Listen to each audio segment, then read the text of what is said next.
Rightio, guys. I'm super excited to introduce another guest on the show with me today.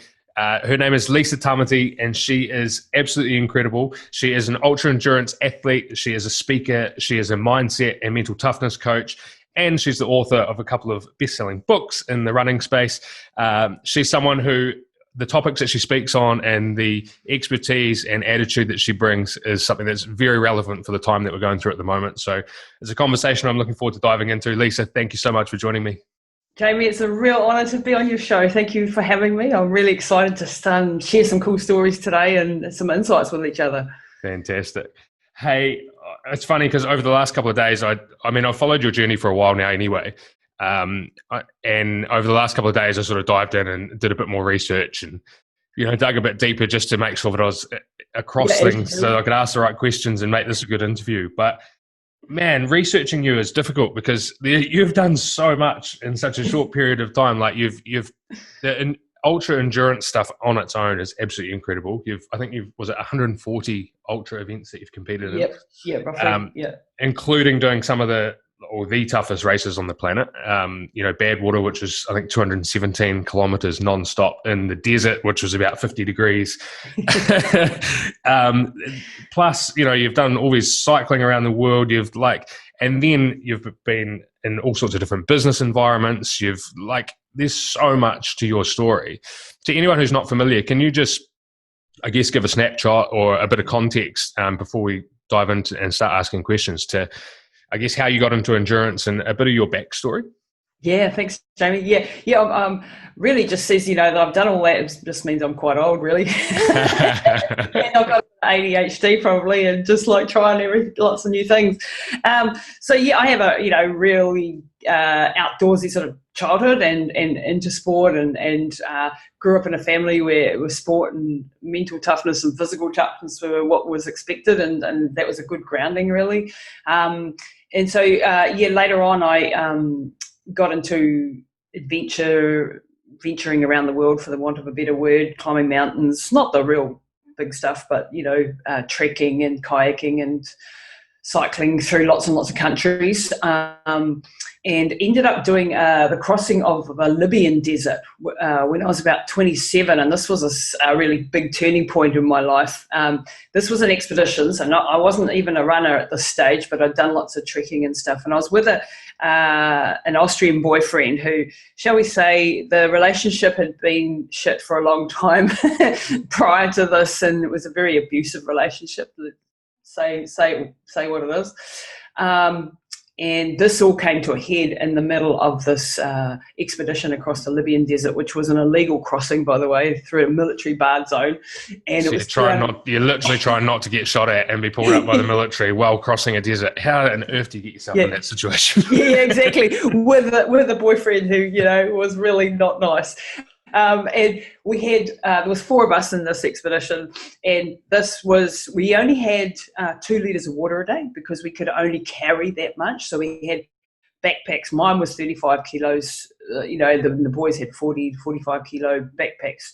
So we had 20 litres of water each, enough for 10 days for an emergency. We hoped to be through in 7 or 8, but we had to sort of ration to 2 litres of water a day.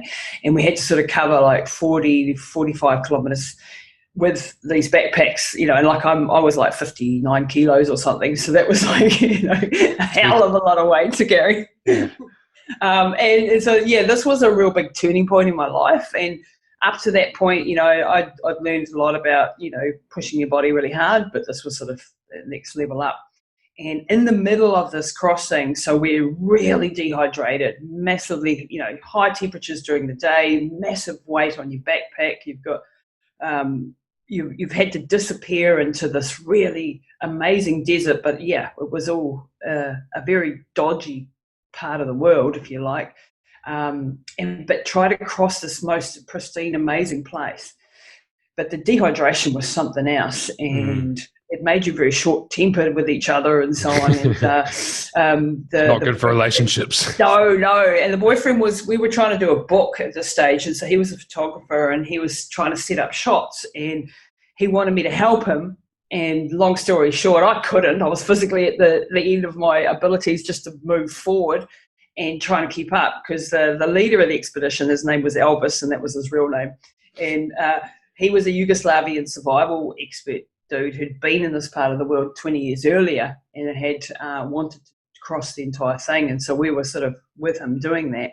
And he was like, no, we can't stop for photos. We've got to keep moving because so if you want to take photos, you have to keep up. And he was like, well, I want you to help me. And I was like, I can't help you, So it was this dynamic. And to be fair, we were all, suffering something insane when you don't have enough water. It's the most horrible thing on earth, really. And so on day 4, this all erupted into a big domestic, and he said, right, that's it, I'm leaving you. The end of a 5-year relationship, and he disappears over and he disappears over the sand dunes. Actually, that's actually that's unbelievable. It's a funny story, really, but it wasn't at the time. Funny now. I was about to say, at the time when you're already exhausted, dehydrated, in the middle of a desert, and then your boyfriend walked. So you just literally walked away, or how does that work? He just packed his bags and said, right, I'm out of here. So he left me with the other 2 guys. So he didn't, not that level of asshole, but nearly. But he's gone off on his own at that point? Or? Yes, and I was like, well, I don't know if he'd survive, because this was really dangerous. We were dehydrated to the max. And he going to, you twist your ankle and that's it. Yeah. There's no coming back out there in the middle of the Sahara. So anyway, he disappears. I don't know whether he's going to survive. The relationship's falling apart, and I'm like falling to pieces, and then I'm like looking at the other guys going, I've got to pull myself together. So it taught me something. It taught me about compartmentalizing everything and being able to function, even though that your world might be falling apart, being able to take one more step and keep going and pull yourself together so you can get to a point where you can let go. But right now you gotta function. And that was a really good lesson to learn looking back at it. And I've had to use that a number of times in my life. But so long story short, that we managed to cross that desert. It took us 7 days. I did some major damage to my kidneys, and I had no feeling of the nerves in my shoulders and my back, and I ended up with a scoliosis from the weight. And it took me a couple of years to recover physically, but the relationship, went through ups and downs after that, but it did peter out, and that was the end of that, thank goodness. But it was a really the deepest, darkest time of my life to that point, and it was a turning point where I'd be like, I've got to change. Something's got to change. And I had absolutely no self-esteem. I had no self-confidence. So I thought I was useless, because I've been told that every day for 5 years, how useless I was. And so I believed that shit. And a couple of years after that, and recovering and so on, I was reading in the magazine about this race across the Moroccan Sahara called the Marathon des Sables, and this is an ultra marathon. It was a famous ultra marathon, still is. And they were touting it as the toughest race on earth at that point. And I was like, 240 Ks, you've got to carry your food in your backpack, but you get your water given to you. You've got, doctors, medical crews, you've got, journalists and 700 runners. I reckon I could do this, and I had never run a marathon or anything, but I was like, I reckon I could do that, because I've done the Libyan one, and that was a heck of a lot harder than that. So I'm going to have a crack at this, just that little voice inside your head that goes, maybe you're, not as bad as you've been told. And so I trained up for this thing and managed to get sponsors and did it, and it was life-changing. It was such an amazing experience. The people that I was surrounded by, all positive, amazing people, all this really tough race, really hard out, but it was nothing on that level, and I did really well. I came in at one stage I was in the top 5, and then I was in the top 10 in the woman, and I was like, wow, I'm not that bad, and I finished that race, and it was just like, I want to do more of this, bring it on. This is amazing. And it made me feel good about myself. It gave me some self-esteem, and it made me realize that I wasn't as bad as what I thought I was at things, and I wasn't, I've never been a talented runner, but what I had was an ability to go long and go hard and go to the point of, When you've done that, you must, the sense of accomplishment when you finish that. You talk about I truly believe that self-confidence comes from doing hardship and overcoming Yeah. it, and Yeah. then you get, every time that you do something hard, whether it's running 200 odd k in the desert, or having a hard gym session or whatever it is, I genuinely feel like the more of that stress you put yourself under, you can look back on that, and that's where confidence comes from, because you know that you're capable of getting through tough times. You know that you're capable of doing stuff that other people can't do, and that builds your self-esteem. But to finish a race like that when you've never run a marathon before, to go straight to that and then do well in it, you must have felt fucking incredible at the end of that. I did. I just absolutely loved it. And I was surrounded by amazing people, and I'd been around so much negativity that this was like, wow, I just sucked it all up. The environment was awesome, man. Awesome environment. And then it was like, oh, I've got some new friends, and they're all into this. And then it's like, well, bring it on. Let's go to the next one. Let's go to the next one. And then, of course, it got out of control a little bit, because it was just like one after the other after the other. And and then I had some failures, some ones where I crapped out. And, you're learning and you're pushing the boundaries of what's possible, and you have no idea. Back this, like, we're talking, what are we now, 25 years ago? Yeah. So we had no idea of anything, like, we didn't barely have salt tablets, we didn't have electrolytes. You couldn't Google the programs and get the best information from the best people in the world like you can today. No, you can't. You couldn't. You just put one foot in front of the other, and I did all the training wrong, and I did it, I did everything wrong looking back at it. But man, I had some adventures and some crazy times and some big successes and some huge failures. But it all through that, you grow, you get stronger, you develop more, get more experience, more wisdom, get sat on your ass a few times, but it's been an interesting journey. I certainly smashed the hell out of my body. No about that. It's not always healthy doing this sort of stuff, but it's certainly been an interesting journey. Yeah, it's not your typical path. Like it's not every day you chat to someone who's gone out and done those types of things. How deep do you go in those races? Because I've never run it. I mean, I've done a bit of boxing, and like I've always been incredibly good sporty, shape. and I like training, and I love pushing myself out. I train for mental more than physical, and I always have. Yeah. But how deep do you go in those races? Because I read David Goggins' book, and I followed a bit of his stuff. And he always says that he's mad, but there's something inspiring about it. I don't know if I'd take all of his advice, but but I love the thing that he says where, when you think you're done, you've still got 60% left. Yeah. And I really think that that's true. What's your experience of that in terms of being in those races? And I don't know, you get to 150k, and I'm assuming you've got nothing in the tank. Yeah. How deep do you go? And like, what's it like when you realize how much more you're actually capable of physically, mentally, in that situation? Because that must just open up all these possibilities for everything else in your life as well. Yeah, it does. And I've met David Goggins and Badwater and stuff, and he's I remember fangirling a little bit and getting a photo with him because he's such a dude. But yeah, I wouldn't take all his advice, actually, to be fair. As I've got older and wiser, I don't think that approach is always the right one. But he's certainly a hard ass and an amazing human being that's incredible.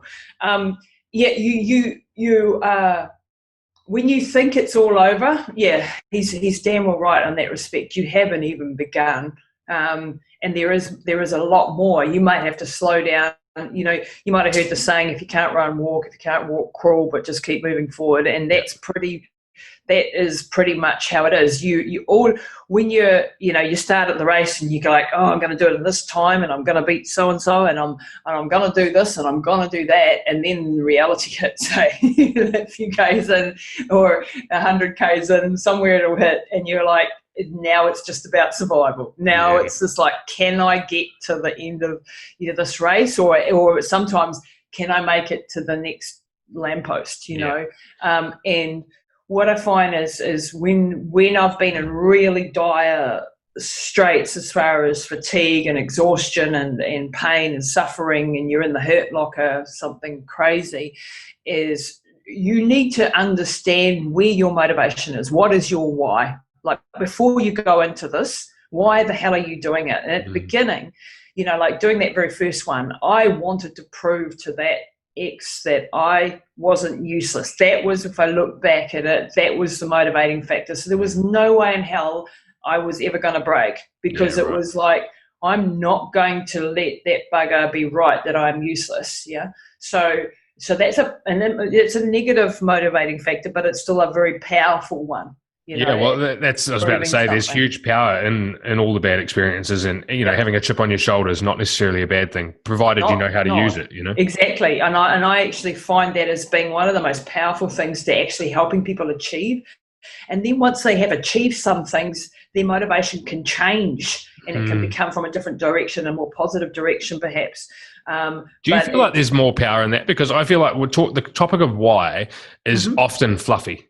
Yeah, it's like people find your why, and it's like, I want to do this, and it's because of this, and it's like it doesn't really have strength and meaning to it. But when it's something real, like I want to prove that person wrong.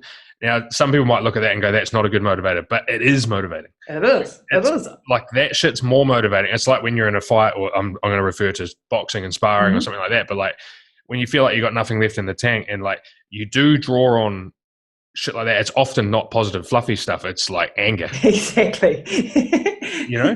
And so deepest emotions. Whether that's the deepest emotions can be love, can be motivated by deep love for your kids or something like that, or your parents or something, or it can be that you want to show somebody that they were wrong, and that has pulled me through many times in life, because that anger and that hurt and that things, it's channeling it into a way. And when you do overcome, it changes your perception of who you are and what you are capable of. And therein lies the value.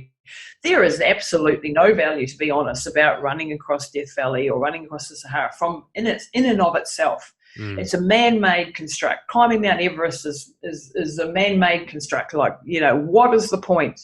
As the Nepalese people, they're like, why would you want to, because they don't have that, we've got to conquer something, we've got to be. So in and of itself, it's not,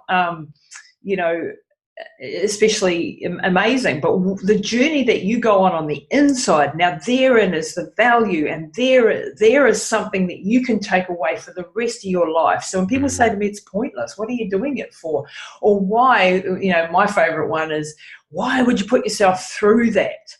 Why would you go through that suffering? I don't get it. And it's usually people who don't understand that everything in life, strength comes from struggle. Totally. If you do some weight training and you break down muscle tissue, what does the body do? It's a hormetic stress, and it will come back stronger.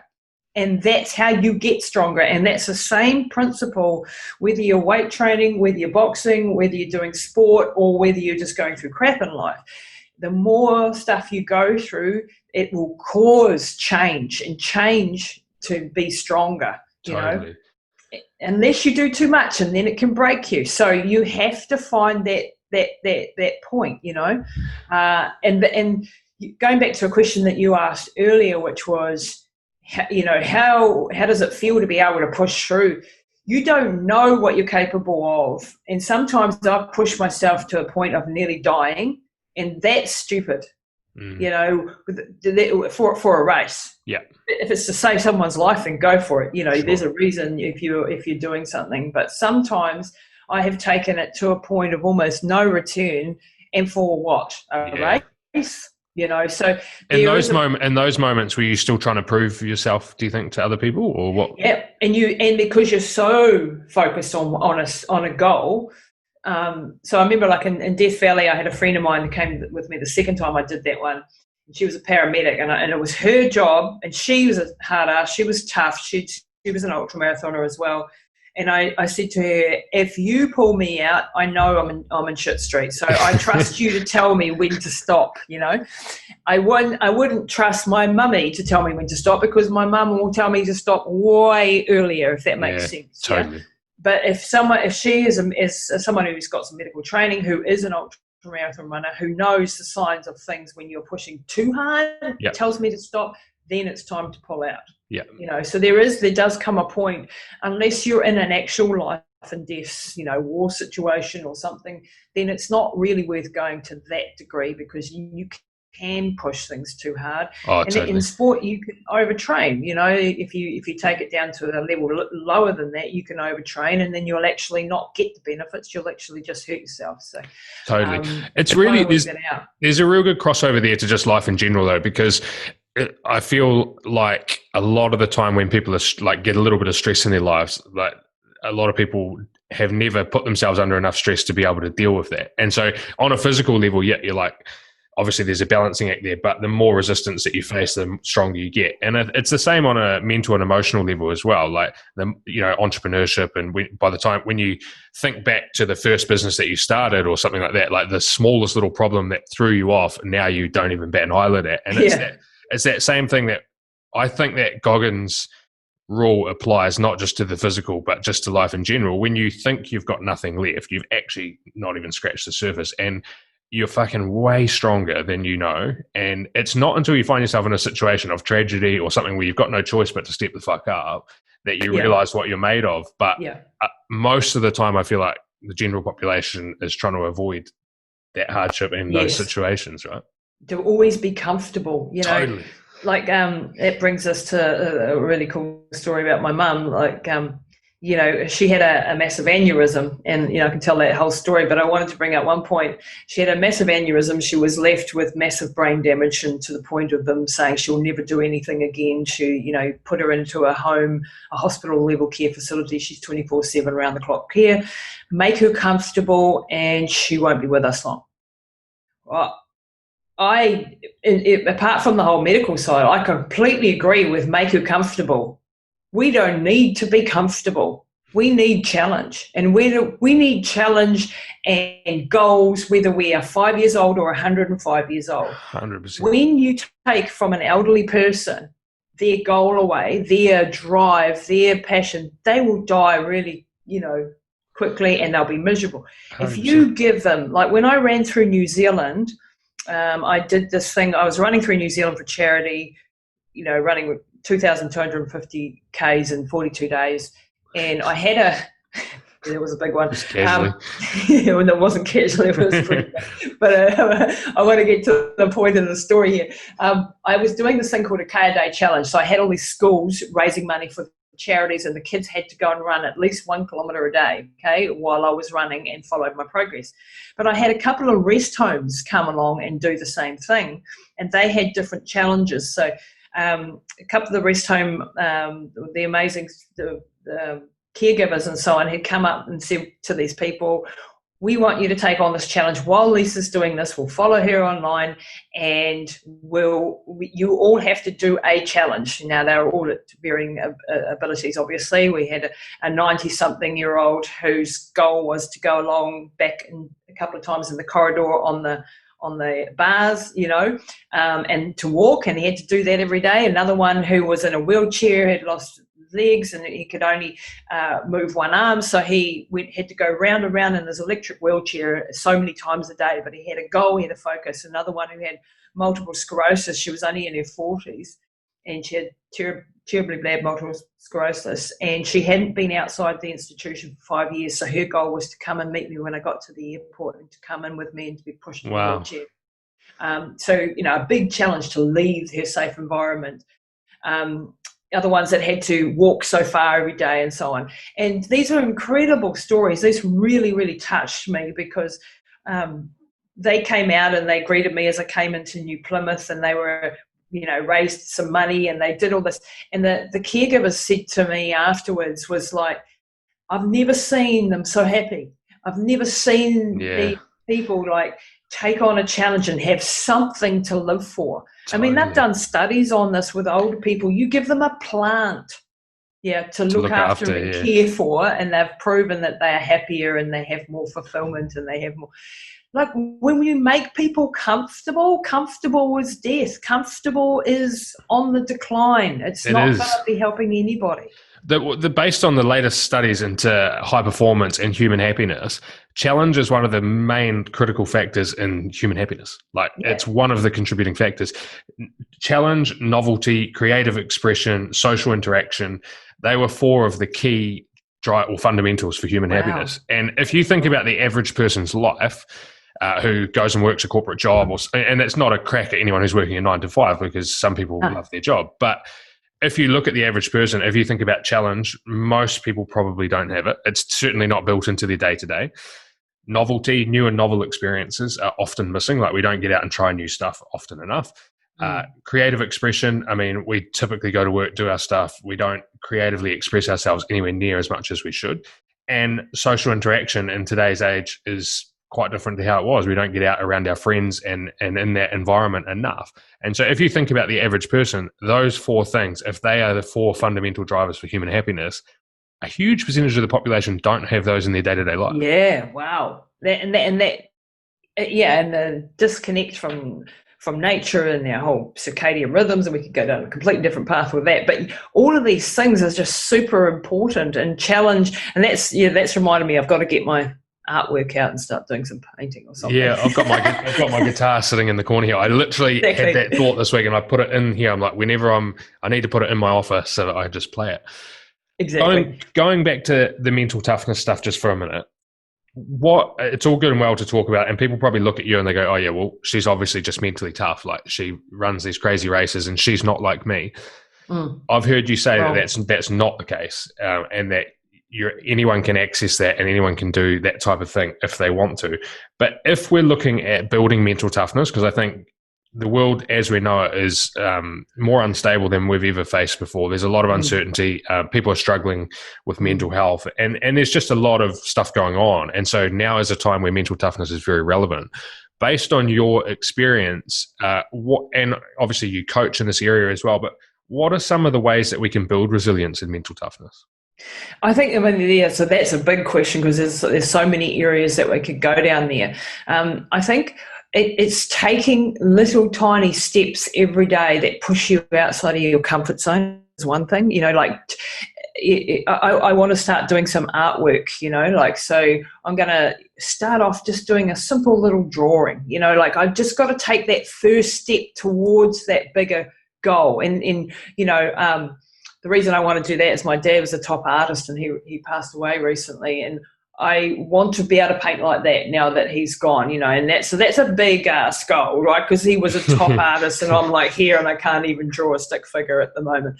But if I look at the big goal, I will just overwhelm myself. Yeah. If I look at the first step in the process, then I can take some action steps today that will help me towards that goal. And yes, I have that big goal in the back of my head, but all I got to do today is this. And that's what you need, like pulling in your focus. Going back to that run through New Zealand, and I had a meltdown at the very start of that race. Before I'd even run, I was standing at the start line, and I was just suddenly, I've been so busy with the organisation that I had not actually thought about running that distance, if that is stupid as it sounds. I was sitting at the start line, and I was just like, holy shit, I've got to run 2,250 kilometres. Oh my God. And I had a panic attack, like a full on, there's an elephant on my chest panic attack. And I went over to my mum, and I was bawling my eyes out, and I'm like, Mum, I can't do this. What the hell was I thinking? And oh my gosh, and she just like grabbed me, shook me, and gave me a big tight hug. And she said, you don't have to run 2,250 today or right now. You have to run to that letterbox up there. Wow. You have to get through the first half an hour. We got to get out of the gates. That's all you've got to focus on right now in this moment. As you're panicking, stop panicking, start thinking about running to that power pole. Amazing advice. Wow, yeah, like break it down into tiny little steps so that you can cope with the next thing you have to do, because we are overwhelmed with sometimes the size of the goal that we have, and when we have that big, we think we're never going to get there, and when you're in the middle of it, you'll think you're never going to get there.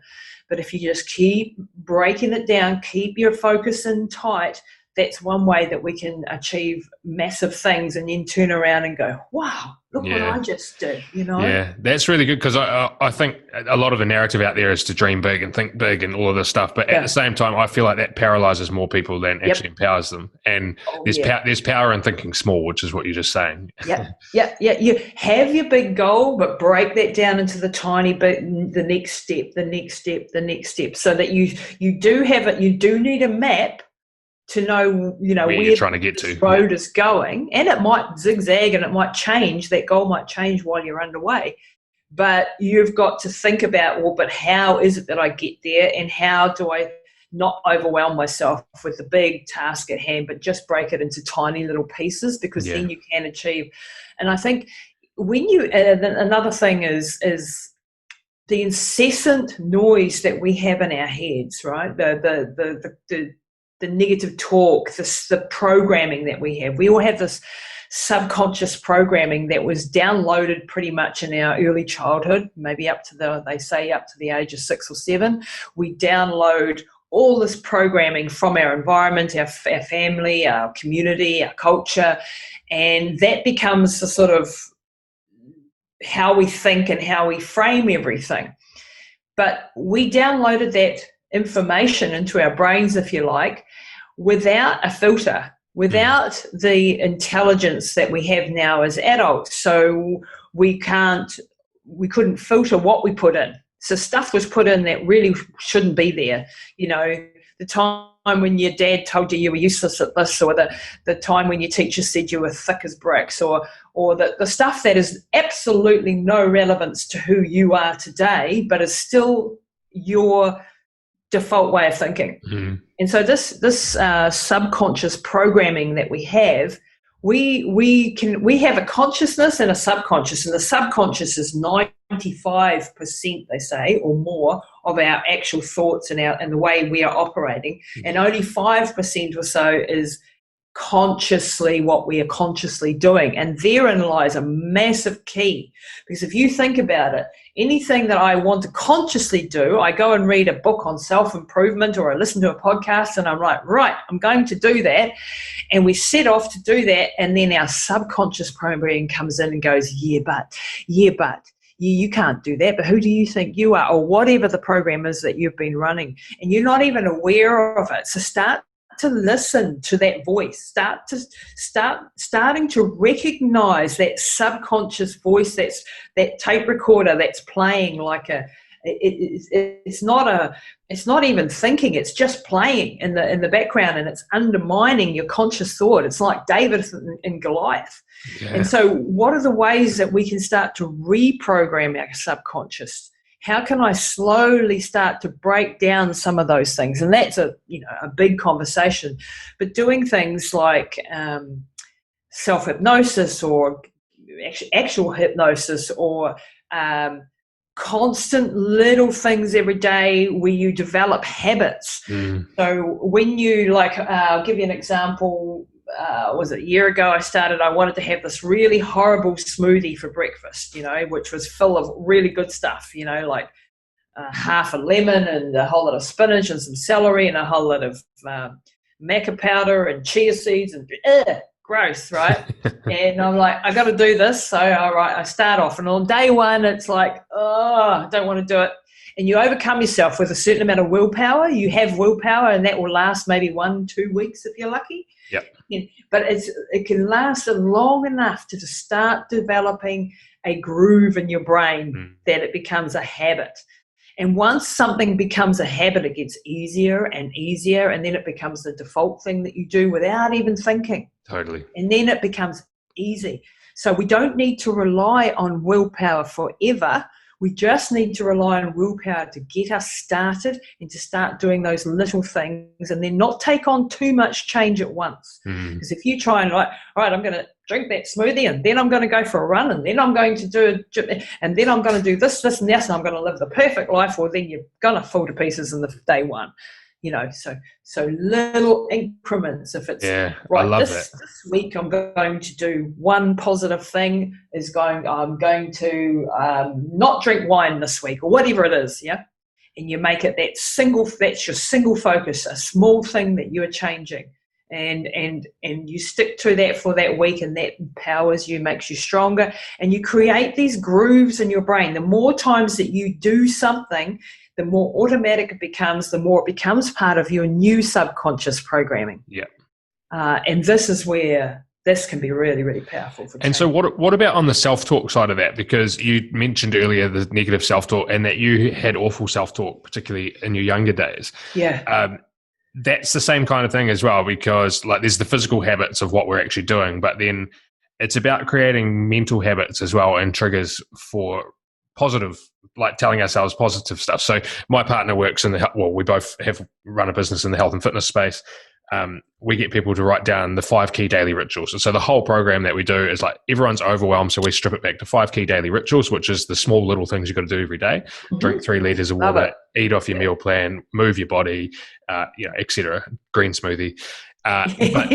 But at the same time, it's just about getting people to first be aware of some of the thoughts that are running, and then creating triggers like, things like when you walk through a doorway or when you stand in a line, or things that you do a lot of the times of the day, trying to associate positive reinforcement with those Brilliant. things. And we try and get people doing that. Have you got, can you talk to the self-talk side of it? Because I believe that is probably the biggest thing that holds people back. People's self-talk is a lot of the time really poor, and a lot of the time it's obviously in that subconscious, and we're just not even aware of the dialogue that we're running. And that is pretty much what I was talking about, is that record that keeps playing. You're useless, you're hopeless. Well, why do you're fat, you're ugly, you're useless, you're not going to achieve all of that sort of stuff that's going on, and being able to just I'm reading an Eckhart Tolle book at the moment, which is like, that is so good. He puts it so well. Like observing your thoughts as a sort of a higher entity, if you like. Yeah. If you can start to look at your own thought processes and what you're saying to yourself and then just go, oh, hang on a minute, I'm doing that again, and just observe yourself as you're doing it, and then you start to realize, okay, this is, and he says it's not you. It's not you. That's your programming. That's the incessant voice. It's who you think you are, but that is not you. And if you can start to pull yourself away from that objectively and start looking at that chatter that's going on in your head. And I mean, the other thing is like, nobody is perfect. I'm sure you, Jamie, as someone who teaches this stuff, as certainly me as a mental toughness coach, I am not 24/7 hours, 7 days a week tough. I am not perfect. I am not like going around like all of, fluffy birds and butterflies. Absolutely I am not. No. Yeah. And there are times when you but the thing that I think that differentiates us is that we have a shit time. We have a big, negative half an hour or something, but then we pull our shit together and we get up again. Totally. And we get up again and we get up again and we try again, and next day we try it better. And it's that ability to not go, oh, well, this positive thinking isn't working for me, and that's it, I'm going to stop it. It's like understanding you are human. This is the way our brains work, and we're still all working out how our brains work, and it's okay to fail, and it's okay to mess up, and it's okay. Just, and it's the same with your diet, and it's the same with your exercise. You ate that whole king-size block of chocolate today. Oh, shit. Okay. Well, instead of terrorizing myself about it and getting down on myself, which is going to make me want to eat that whole litre of ice cream as well, then it might be better to go, well, okay, I screwed up there. What can I do now? Oh, maybe I'm going to go for a walk, or maybe I'm going to go for a run, or maybe tomorrow I'm going to make sure I don't have it in the house, or just something, instead of beating yourself up every time you fail, because you are going to fall off the bandwagon. I can guarantee you that right now. And there are going to be times when you've got negative thoughts going in your head.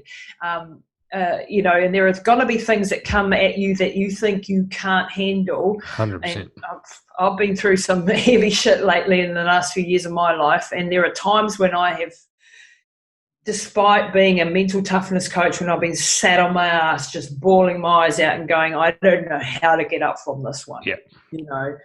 And working it out along the way, but keeping open and being kind to yourself as well when you do have those moments, and just going, okay, this is the biggie, this is the hard one, and just giving yourself a little bit of time to be. You do need to let your emotions out. I don't want people to think, you have to go around as like a box of fluffy birds and everything's positive thinking and all of that. You have to let the emotions out as well. I think, like I said, my dad passed recently, and I we'll have moments where I'm just bawl my eyes out, and I don't care where I am, what's happening, and I have to let that feeling out, because if I don't, I'll bottle it up, then it's going to turn on myself, and then I'll probably get sick, or I'll get, Totally, something. 100%. So we do need to let our emotions out. Yeah, as well. exactly. And that's not a sign of weakness. Like emotion, an emotion is just an emotion. We've labeled them good or bad. Like yes. That's the reality of it. And so we have got into this false narrative where we think that positivity is the right emotion and sadness is the wrong emotion, which is utter bullshit. Yes. They're all just emotions.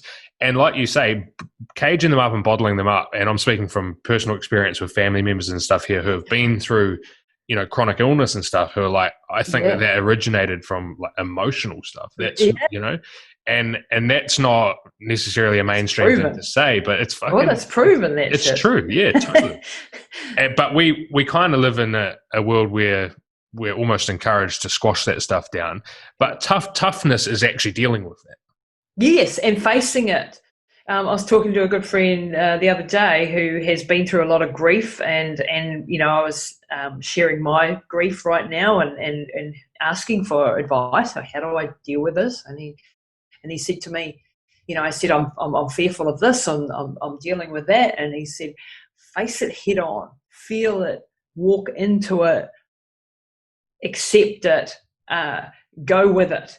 Don't keep fighting it, and just, because sometimes you need to, like, if you're functioning, you're driving the car or something, you sometimes have to distract yourself, because don't want to be crying while you're driving the car or something like that, or you're in a business meeting or whatever. But just distracting yourself all the time and not actually looking at it and absolutely letting all the shit out and letting the emotion out will do you no favors. And there is lots and lots of studies, I can't quote you one right now, but around what happens when you suppress, and when these stress hormones that we produce, the adrenaline, the cortisol, all these things, they need their outlet. And if you just keep bottling up the stress and that starts to build inside, that will take energy away from your immune system. That will take energy away from your rest and digestion system. It will take energy away from all of these other things that need it.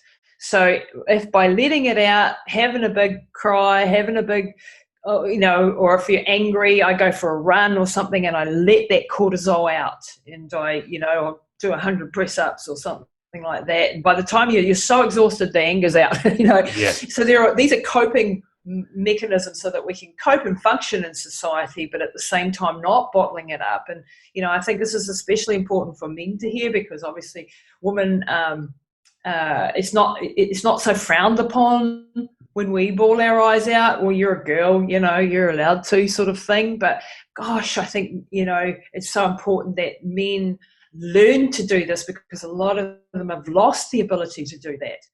They don't know how to cry. They don't know how to let the shit out, except in a negative, self-destructive manner sometimes. I think being real to yourself, and life isn't fluffy ducks. No, and there's an awareness piece in there as well. I think, like, when you're aware of the emotion, because if it just happens and you have no control over it, then it's hard. But when you have the emotion and you are self-aware enough to come up here and get above yourself and look at it and see what it's doing, then it's easier to process it. One question I had for you is, because I know that I've heard you talk about meditation before and how you've never been able to meditate and you can't sit still for 5 minutes and stuff. Just thinking about those, means I need it more. Just thinking about those negative emotions and that self-awareness piece, though. How big a part of running for you is getting that self-awareness? Because I know that if I'm having a shit time and I go for a run or go for a workout or something, it is meditative. Like, it's almost like I enter a meditative state. And often I personally hate running. Like, it's not something I enjoy, but I kind of force myself to do it a few times a week, go for a run, because it's a good mental battle. But I also have my best ideas and my most clarity of thought often when I'm on a run. So how big a part of coping and dealing and getting that awareness is running for you? Oh, running was huge. It was a huge way of letting out all the emotions. And when I say, like with meditation, I think it's super important to be able to meditate, but meditation can, in my opinion, also be an active meditation, because I think I have a lot of theta waves in my brain. I need to be in movement. So sitting and, cross-legged on the floor and thing, that is good, and that I should get to that level more. But being in movement, doing something repetitive where my body is actually in action, that's when my brain can empty and I can enter more of a meditative state. I find it easier to get into a meditative state when I'm doing something like running. And that it doesn't stay there, and don't get the picture that running is all fun and games. It isn't. And usually the first half an hour is absolute crap while your body's warming up and getting used to this, and it protests loudly. And what most people do is give up before you get to that nice state. Yeah, totally. But so I think, quietening the mind down, and whether that is through an active meditation like running, or just being in nature and thinking or concentrating on your breathing, all of these things help you with your self-awareness and to being able to break that incessant thought, that incessant voice in your head. And that is the power and the point of meditation, or one of the points, is to stop that constant chatter. And I think that's something I'm still working on, and I've got a long way to go with that, but it's a really important thing to do, that we don't just keep going from one thought to the other and to the other and to the other, that we actually stop and try and work out. And it's hard because we don't like to sit in stillness. No. It scares the crap out of us usually. Well, we're afraid of facing ourselves a lot of the time. Exactly. Yeah. What am I going to find when I get there? And it can be and like how inconvenient is the truth going to be? We're trying to run away from it. It's like, fuck, I'd rather not deal with that a lot of the time. Yeah. And so again, doing it in small doses until you build these sort of things up, and being able to look yourself in the mirror. I think, What about on a day-to-day thing for you? Like you're obviously someone who demands, and I know that. Outside of being an athlete, you probably have a different life, but on a day-to-day basis, you're someone who values high performance and values getting excellence out of yourself and the most out of yourself in all your endeavors. What's a daily, do you have a routine? Is there certain things that you build into your day outside of physical activity that aid your performance and stuff like that, like breathing techniques and stuff like that? Or are you not someone that does that? Oh, yeah. So high performance for me, being able to function at a high level in everything that I do is really important to me. So I'm always looking for the latest techs and the latest, greatest things to help with my performance. And I'm getting older, so I want to turn back the aging clock. So that's a big focus at the moment too. A funny, analogy. I can, if I have time, and I have, 2 companies to run. I look after my mum still every day, especially since my dad passed. Even more so. So family, I'm very, very, very big on family. So they do come first in everything I do. So I built my business and my life around looking after my family, But when I get time, it's things like I've got a hyperbaric oxygen chamber that I'm in, pretty much every second day if I can get to the sauna, if I do my training religiously, it changes, and I listen to my body and my training has changed dramatically over the past few years as I've changed my focus and what's important to me. And I'm no longer doing the ultra running, because once my mum had her aneurysm, that was the end of long distance running, because there was no choice. It was, if I wanted to rehabilitate her, I had to give her all day, every day, 7 days a week, and work it from 9 o'clock till midnight type of thing. So I do a lot of things. I have an ozone therapy thing here. I do hyperbaric. I'm constantly studying the latest biohacking. I have a heap of supplements. I do all of those sorts of things to try and give myself the best chance to be as young and as strong and as fit as I possibly can and then doing the stuff that I want to be doing, whether that's in business, high performance. So I'm constantly trying to squeeze the most out of my life. Yeah, totally. I think that's obvious from the outset with all everything that you've done.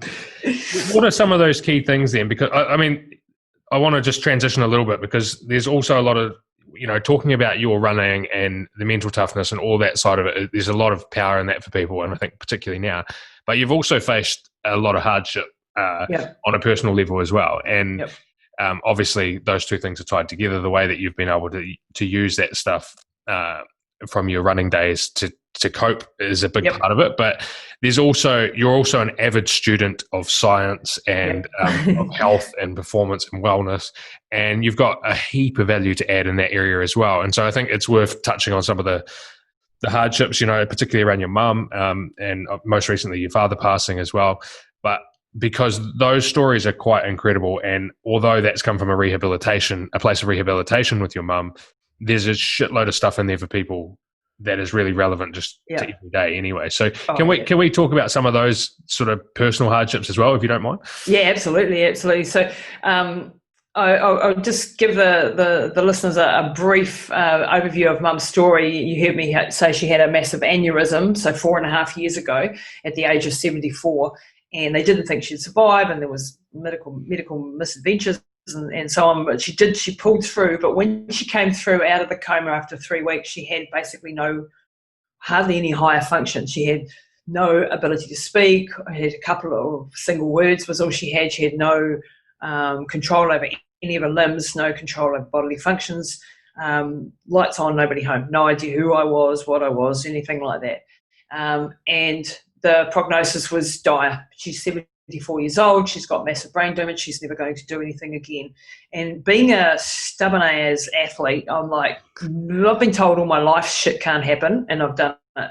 I'm not going to listen to that, because, okay, well, that path leads to certain death and to certain horrible demise. And I'm going to go and put all my energy into finding people and therapies and research into what can I do positively to impact my mum's life and to give her some quality of life and to get her back. And of course, love is the motivating factor. That's my why. So like, I'm going all in at that time. It was just all in, all hands on deck. I mean, I had a wonderful family. Again, it just backed everything that I did. And I started to study, and I came across, for starters, I worked out she had sleep apnea. Which in the hospital setting, I wasn't able to get tested because they said, no, she hasn't got that. And if you've had a stroke, often you have sleep apnea things going. So that was a very, very key piece of the puzzle, because she was sleeping around 20 hours a day at that time, which means that she wasn't getting enough oxygen. And this, I'd done a lot of training at altitude, and I knew what a lack of oxygen did to the brain and to the body, because I'd overdone it myself. And so I was seeing some of these things in her body, things like bacteria multiplying and doing horrible things. And I was like, hang on a minute, she's not getting oxygen. Why is she not realizing that she had sleep apnea? So that was a key thing. So I got her on a sleep apnea machine after a big battle at the hospital. I won't go into that. And then I started thinking, what else can oxygen do? So I came across something called hyperbaric oxygen therapy. Yeah. And this is what they use in dive accidents for divers who've been, way down deep underwater and they come up too fast. And what happens when you're under the water, the pressure gets deeper and gets more the deeper you go. And it compresses all the gas molecules in the body, right?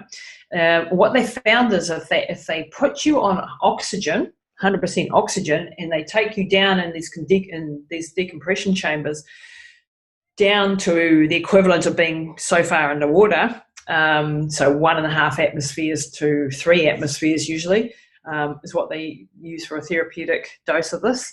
It hyper-oxygenates the body and it compresses the oxygen molecules, and the oxygen then can dissolve into the plasma of the blood and can cross the blood-brain barrier.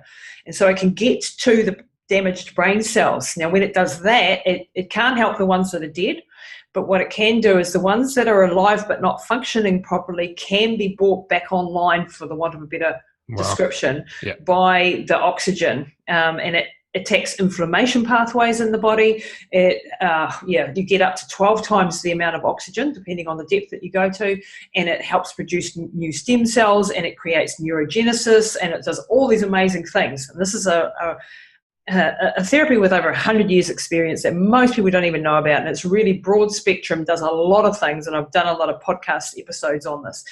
So I came across this and I'm like, right, this is a chance for her brain. I can, it's been beneficial in brain injuries. They use it overseas. They actually use it in Auckland and Christchurch hospitals, but they don't use it for brain injury here. They only use it for gangrene and diabetic wounds, crush injuries, burn injuries, and carbon dioxide poisoning. But they don't use it for brain, even though there's tons of research. Heaps of research on it. Massive amounts, anyway. So I'm like, right, I have to get her this. So then I had to find her access. So I managed to get her out of the hospital eventually after a massive battle, and them saying that you're never going to cope with her and 24/7 around the clock, etc. And I'm like going, I'm taking her home, and you're not freaking putting her in a home, and so on. The first day I got her out, I found a dive company that actually had one of these, and they let me have access to it. And I signed a medical waiver, and I put my mum in this hyperbaric chamber, which was a big deal to do. Like, it's difficult. My mum is extremely fragile, right? Everyone thought it was nuts. You're putting her into this, like, it looks like a big LPG cylinder. And we had to put her on a forklift and stick her in this thing. And anyway, after 33 treatments of this, she started to respond. She started 33 treatments, mind you, 5 days a week for an hour and a half at a time, massive undertaking. She started to respond. She started to have a couple of words, and she was trying to move her hands, and I could just see a flicker of intelligence behind her eyes, and I'm like, my God, this is working. And then I lost access to the chamber because it had to go off somewhere on a contract. So then I mortgaged the house, and I bought a hyperbaric chamber, and I installed it in my house. Again, not an easy thing to do. And I started putting her through blocks of treatment after a certain protocol that I'd worked out. And then I started to get little bits of her brain started to come back online. And as she started to come back, I'm studying flat tack all this time. So I'm studying everything from diet, functional neurology, functional genomics, epigenetics, everything that I possibly could. And I basically developed my own protocols, my own routines and things with her that I did every day. And we sort of had a program, about an 8-hour-a-day program of therapy. And like, she had massive neural fatigue at the beginning. So at the beginning, she could only do something for 10 seconds and then she would lose focus. And then we built it up and we built it up and we built her resilience up. And as she started to slowly come back online, but she had no like spatial awareness, so she couldn't even sit by herself without falling over. And I had to retrain her brain how to sit straight for starters, what was upright. And eventually teach her to stand, and then eventually teach her to walk with a walker, and then onto the parallel bars and so on. And it took me 1.5 years to get her to take her first steps, basically, and get slowly out of the wheelchair. And it's been now 4 years, and it took me 3 years basically to get my mum back to normal. Like, she is 96% back. She's crazy. completely there intellectually. She is has her full driver's license. She has a full power of attorney over her life and her world again, her finances, which she'd lost. I mean, she couldn't do anything for herself back then, and you know what? Like, now she's 78 years old, and now we've unfortunately, and I won't go into the story, but we just lost my dad recently, and she's strong and she's amazing. Like, the resilience, the power that she brings. And the reason I was able to do that with her was, one, yes, I studied for 4 years and I went hard out and deep into the science and the latest therapies. I had bloody lasers up her nose and hyperbarics and ozones and supplements up the wazoo and a keto diet and you name it, I was doing it. But she allowed me to do it, and she brought to the table every day the willingness to fight, and that was the key factor. And she's still doing it now, and I'm just in awe. She's a quiet, delicate, lovely mummy type person. She's not like me. She's not, this. You had an athlete's life or been a hard ass, or she's just this lovely, warm, amazing person. But she's just tough, beyond tough, like just mentally, the power that she brings, and she's the willingness to do whatever it takes to be there for her family, and that's her motivation. Is just has been an amazing journey. And now I've got my mum back, It's crazy. I mean, there's just so much power in that stuff. But one thing that comes through there, and you off camera beforehand, we spoke about it as well, but it's just that positive energy as well, because her willingness to do and to take action and to trust you and do all the steps. But you mentioned before with your father as well, not allowing negativity to be around. Yeah, exactly. In that context, and just being like only speaking positive affirmations and only positive outcomes. And how much of that did you bring into that journey as well? Because obviously the hyperbaric chamber, massive, all that. But what about on the mental side of that? Oh yeah, that was the biggest thing, because I was desperate to get my mum back, right? So you mobilize everything, and there were, like I said, there were times when I was absolutely exhausted. I mean, I smashed my own health doing this, because I was running 2 companies. Actually, I started off with 5 companies back then, and I sold 3 of them so that I could cope. And so I ran myself into the ground. There's no question about that. But every day I just brought to the table what was needed to be done, and every day I brought to her, we are coming back. This is what's happening. This is the direction. You are an athlete, and we are going in this direction. Okay. So she felt like she was an athlete, and she felt like she was on the comeback trail, not like an invalid, not like a disabled person, not like someone who was dying.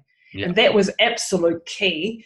And I never let anybody who was negative into our environments, like I just absolutely refused to do that. And when my dad, and unfortunately, we lost the battle, and that's a story for another day, because it's a big story, and I'm intending to share that. I'm just gathering my resources at the moment, because it's still very raw.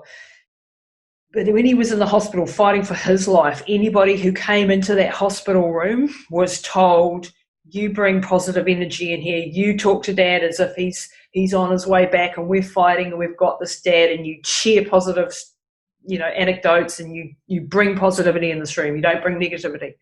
And one of the issues I had was when the doctors would come in and in a loud voice say, oh, is he still alive? Oh, I thought he'd be dead by now, which is absolutely disgusting in my opinion. Absolutely.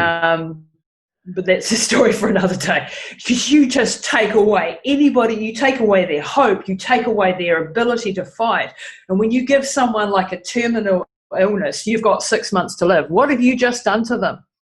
Well, if the illness doesn't get them, that's going to get them. 100%. Because you've just told them they're going to die in 6 months. Yeah. You've just cursed them. Exactly. And you said before, that just with your mum, you were like, that just led to that outcome. Like if we believe that, then that was guaranteed. Yep. But for anyone listening as well, I mean, you might not have a mum who's fighting for her life, or you might not be in that situation, but the words and the positivity that you give to people, whether it's they want to start a business, or they've got athletic dreams, or they fucking want to go and study and become a doctor, or whatever it is, so often without realizing it, people are pushing their negative beliefs onto other people and letting their limiting beliefs limit other people's. Amen to that one. And what you're saying is like, you've got an extreme example of it, which is why I wanted to touch on it with your mum, where you've literally used that to help aid her back to a full quality of life. Yep. But fuck, if we can all take that message and be aware of what we're saying to people, just to our friends when they want to do something cool, when they want to stretch themselves, rather than being like, should you really do that? Or can you do that? Do you know about the fail rate of that? What about if we all just ditch that shit and we're a bit more positive in our interactions? And if we all did that, how much better and further would the people around us go? Wow, Jamie. So that's why you're a bloody good coach. You can tell that already, because that's exactly what you have to do as a coach. You have to get alongside people and your friends and your family. When they want to take on something crazy, when an athlete comes to me and they're completely unfit, and they say, I want to run a marathon, and I go, hey, absolutely, okay, this is how we're going to do it. Yeah. This is how long it's going to take. You give them realistic timeframes, and you do all that sort of stuff, and you give them the programs and stuff. But the biggest thing I can do is I can get alongside them, and I can believe in them. Because when I believe in them, then they will achieve, because if they have a respect for me as a coach, and they believe that I know what I'm doing, and they put their belief in me, you watch them go. And it's actually nothing to do with me. That's the secret. But they think it is to do with me, but because they respect me and I say you can do it, then they believe they can do it. And totally. That's the key, because it comes back to that belief action result cycle where, like, if you have a small amount of belief, you take very little action. You might like dip your toes in and you just test. And then when you dip your toes in, you get a shit result. And then that reaffirms the fact that you're not going to get it. And that becomes a downward cycle.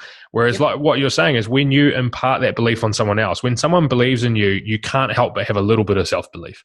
Yes. And when you have a higher level of self-belief, you take a bigger action and you take a bolder action. And when you take a bolder action, you get a better result. And that becomes an upward cycle. And I just think, like, we can all just take a bit of that and go out into your day to day. You don't have to be a coach, you don't have to be working with athletes, but like on a day to day basis, show up with that intention, and we could make some strides forward.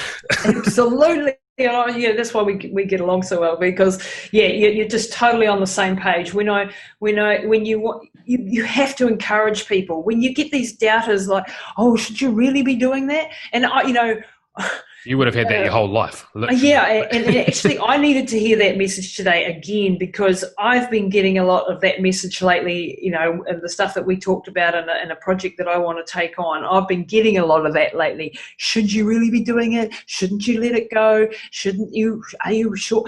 And actually I needed that message today. Well, so sometimes you don't even see what's in front of you because you're in the middle of something. But I need to actually no. I need to go when you. If someone, like, going back to that, someone says you've got 6 months to live because you've got cancer or whatever, or like mum's the case. How are you going to take massive action when you've just taken away someone's hope? That person is never going to mount a full attack. They're never going to mobilise everything in their power to make – and it could be against the odds. The journey I went on with my dad, the couple of weeks that it was up against the odds. But we were going to go all in. Yeah, you were going to give it everything. I went all in. And unfortunately, the system didn't allow me to go all in. Mm-hmm. And I'm going to be talking about that in future. We can talk about that. We'll do another podcast down the track. And I think there's an interesting story in that in itself. And so I wasn't allowed to go all in to try, against all the odds to bring him back. And which goes against your DNA, because that's what you've done your entire life, is go all in on everything against what people have told you. Yes. And I wasn't, because I legally wasn't able, and I physically couldn't. I was stopped. Yeah. So I couldn't influence that situation, and that's a regret that I'll have to live with for the rest of my life, and yet I know it's not my fault. But it is pretty sad. And so, we need to encourage people. We need to go in with a fighting attitude. As a boxer, you don't go into the ring thinking, I'm going to get my ass smashed today. No, and if you do, you're definitely going to. You are definitely going to. If you can't override that, then that's going to happen. Yeah. Same in business, same in anything. If you thinking about launching a business and you're thinking about failure, you're already just bringing. Yeah, don't start. Don't start. But I just feel like it's simple and it's common sense, but common sense isn't common practice. And there's lots that people can take away from this podcast already, particularly on the mental toughness in your journey. But far out, if we just get behind each other a bit more, particularly during tough times, we can have a huge impact. Yeah, especially like right now, what the country's facing, we need positivity. Totally. Yeah. So, it's been an amazing conversation today, Jamie. I better go. My mum's ringing. I was just about to say, I know that you've got to shoot away, and I want to be respectful of your time because you've given plenty of it up. But I do just want to thank you. Like I say, I've followed your journey for a long time. I really admire everything that you've achieved in your life, but I just admire the loyalty and the tenacity that you have to stand up and look after your family as well, because that's come through a lot. Obviously, you've just written a book about it as well, The Journey with Your Mum, which people can check out. That's called, is it Relentless? Relentless, yeah. Relentless. It's in the bookshops and online at the moment. So So you've got a few books there, but Relentless is particularly built and written around the journey with your mother, and I think that's incredibly valuable. But I just really admire your drive and your tenacity and your willingness to get out there and share it and stand up for what you believe in as well. And I really, really appreciate you giving up your time to share your insights with me on the podcast. I know that the last couple of months have been really difficult on a personal level with the passing of your father, but you were straight back on and giving up your time, and I really appreciate it. Oh, Jamie, you're epic, and I hope we remain friends, and I'll get you on my show as well, because I just love people with the same attitude. I love hanging with people because, gosh, there's a lot of negativity out there. So we need more people like you, bringing positive messages, creating good content, creating value for your people that you coach. And just, you've energized me today. So thank you very much for doing that. Oh, and if anyone wants to reach out to me, please do. Just hop on my website, lisatamati.com. Yep. My books and everything are on there, my courses, my epigenetics programs, my health programs and stuff. Reach out to me there. That would be the best, or on Facebook or Instagram and all that sort of good stuff. Yeah, you're easy to find. You're all over the internet. You've also got your own podcast with some really expert guests on there. Like, you're doing a whole bunch of fantastic stuff. So keep up the fantastic work. Thank you so much for your time, and I'll let you get on with the rest of your day. But I really go and train mum. Yeah. Hey, thank you, Lisa. Thanks, Jamie.